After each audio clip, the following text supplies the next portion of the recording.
আজকে আমাদের বাড়ির পাশে র্যালি কংগ্রেস মিটিং হলো। এই যে অনেক মানুষ হয়েছে।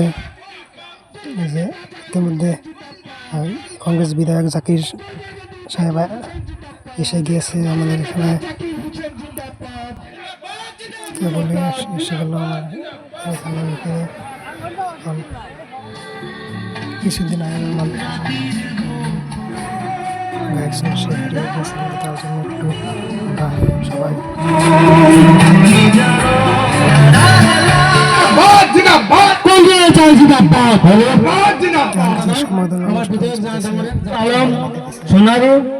আব্দুল সালাম ওসমান গনি আলহাজ অন্য দলের মানুষ এই দলে জয় নিতেছে, করার গামছা দিতেছে মানুষ দিয়ে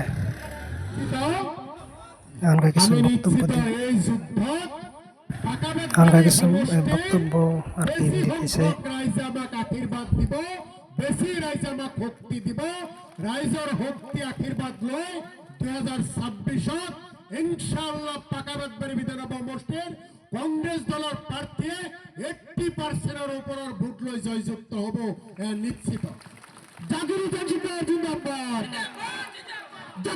যোগদান কৰাইছো মই আজি যিসকল যোগদান কৰিছে কংগ্ৰেছ দলৰ নীতি আদৰ্শৰ প্ৰতি বিশ্বাসী হৈ রাহুল গান্ধী ডাঙরিয়ার প্রতি আস্থা রাখে, গৌরব গগৈ ডাঙরিয়ার প্রতি আস্থা রাখে যিসকলে আজি আমার দলত যোগদান করেছে। প্ৰাক্তন মণ্ডল কংগ্ৰেছৰ সভাপতি যদিও আহিব পৰা নাই ইউডিএফ দলৰ জাকিৰ হুছেইন ডাঙৰীয়াৰ পৰা আৰম্ভ কৰি সকলোকে শ্ৰদ্ধাৰ প্ৰাক্তন শিক্ষাগুৰু আৰু সকলোকে মই কংগ্ৰেছ দলৰ ফালৰ পৰা উষ্ম আদৰণি জনাইছো আৰু একেলগে তেওঁলোকক কথা দিছো, একেলগে হাতত হাত মিলাই কান্ধত কান্ধ মিলাই আমি মানুহৰ কাৰণে সমাজৰ কাৰণে কাম কৰিম আৰু একেলগে 2026 নিৰ্বাচনৰ ৰণত যুদ্ধ কৰি হিমন্ত বিশ্ব শৰ্মাক দিছপুৰৰ পৰা বিদায় দিম। যিসকলে যোগদান কৰিলে তেখেতসকলে এতিয়াৰ পৰা আমাৰ দলৰ সদস্য, আমি এটা পৰিয়ালৰ নিচিনাকৈ।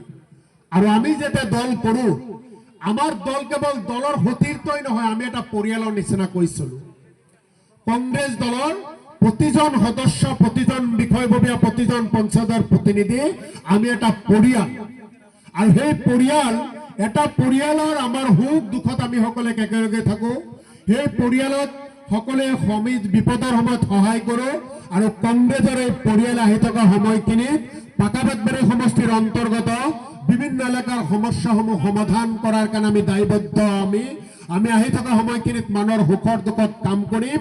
আমাৰ লক্ষ্য ক্ষমতা নহয়, আমাৰ লক্ষ্য শান্তি, আমাৰ লক্ষ্য প্ৰগতি, আমাৰ লক্ষ্য হৈছে ভাতৃত্ববোধ। কাৰণ আমি কংগ্ৰেছ দলৰ সদস্য, কংগ্ৰেছ দলৰ লক্ষ্য আৰু উদ্দেশ্য কেৱল মন্ত্ৰী হোৱা নহয়। কংগ্ৰেছ দলৰ লক্ষ্য উদ্দেশ্য MP, MLA, ward member, president, councillor, Zila Parishad হওয়া নহয়। কংগ্ৰেছ দলৰ উদ্দেশ্য হৈছে শান্তি কেনেকৈ প্ৰতিষ্ঠা কৰিব পাৰি। কংগ্ৰেছ দলৰ উদ্দেশ্য হৈছে অধিকাৰ লৈ মানুহ কেনেকৈ জীয়াই থাকিব পাৰে। কংগ্ৰেছ দলৰ উদ্দেশ্য হৈছে এই দেশৰ সংবিধানক কোনো যাতে হত্যা কৰিব নোৱাৰে, সংবিধানৰ অধিকাৰ লৈ মানুহে কেনেকৈ জীয়াই থাকিব পাৰে। কংগ্ৰেছ দলৰ উদ্দেশ্য হৈছে ধৰ্ম নিৰপেক্ষভাৱে সকলোৱে নিজৰ নিজৰ যাতে ধৰ্ম পালন কৰিব পাৰে, মূৰত টুপি লৈ যাতে ঘূৰি থাকিব পাৰে, কপালত তিলক লগাই যাতে ঘূৰি থাকিব পাৰে, মন্দিৰত যাতে ভালকৈ পূজা কৰিব পাৰে, মছজিদত যাতে ভালকৈ নামাজ পঢ়িব পাৰে, তেনেকুৱা এখন অসম আমি কৰিব বিচাৰো, তেনেকুৱা এখন ভাৰতবৰ্ষ কৰিব বিচাৰো। আৰু সেই কাম যিসকলে বাধা দিয়ে তেওঁলোকৰ বিৰুদ্ধে হৈছে যুদ্ধ কৰা আমাৰ কাম। এই হৈছে কংগ্ৰেছ দলৰ উদ্দেশ্য। কংগ্ৰেছ দলৰ উদ্দেশ্য হৈছে বিপদত মানুহৰ ওচৰত থিয় হোৱা, বিপদত মানুহৰ কাষত থিয় হৈ মানুহক সহায় কৰা, সমাজত দুৰ্গত সকলক সহায় কৰা। এয়া হৈছে কংগ্ৰেছ দলৰ উদ্দেশ্য। গতিকে আপোনালোকক